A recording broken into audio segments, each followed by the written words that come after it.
Well, live from Paris, Max Keiser, the journalist and broadcaster, joins me now.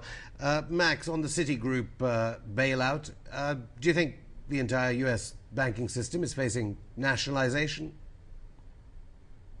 Yes, Afshin, the entire U.S. banking system will be nationalized. Just like in Russia, you've got Gazprom, which is the state-owned energy company.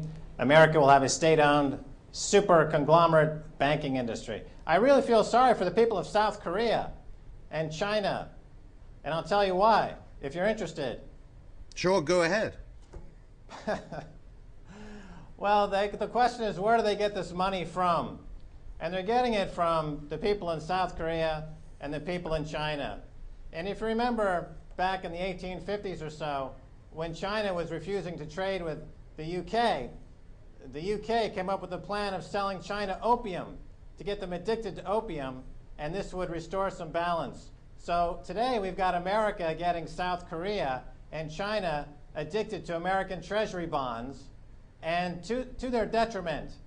The more of these U.S. Treasury bonds they buy, the less stable their economies will be. Of course, in South Korea, there's a huge U.S. military presence. So it's a little bit like gunboat diplomacy, where they're telling the South Koreans, either you buy our fraudulent U.S. government Treasury bonds, of which are collateralized by nothing, or we'll send in the U.S. Marines to blow you apart. This is pretty much the message that America is sending to South Korea and China. And but on China, Max, I mean, I know in the months before it became widely available, the information that the U.S. economy was in deep trouble, you were suggesting to me that perhaps the Communist Party in China were thinking seriously about cashing in on the Treasury bills. Do you think there's no prospect of that?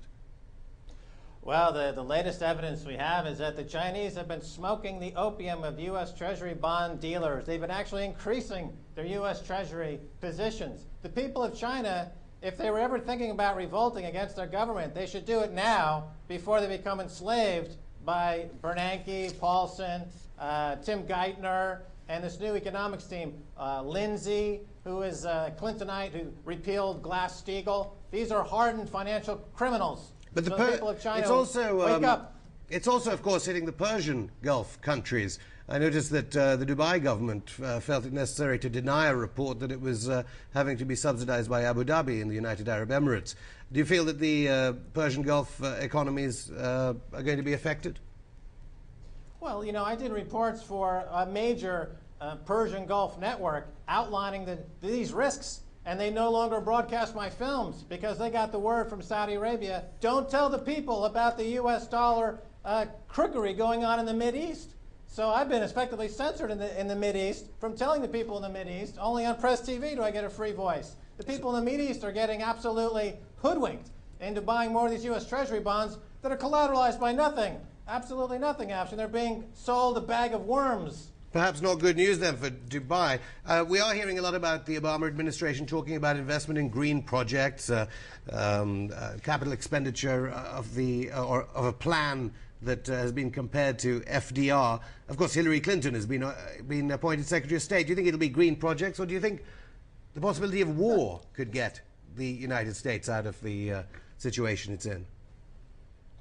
I think you have to look at a country like Iceland that was sold a bunch of bogus bonds by Wall Street in the city of London. The krona collapsed. The people are revolting in Iceland. The people are starving in Iceland. This is what's going to happen to South Korea, to China, and even to America. You know, there's reports in America, the bread lines increasing, foreclosures increasing. Effectively, the speculators and the borrowers have taken the system hostage. As Joseph Stiglitz said last week, Afshin, that the banks in America have taken the U.S. economy hostage, and they have a gun to the head of the American economy. Either you give us more credit, either you print more money for us, either you go borrow more money for us, or we're going to crash your economy.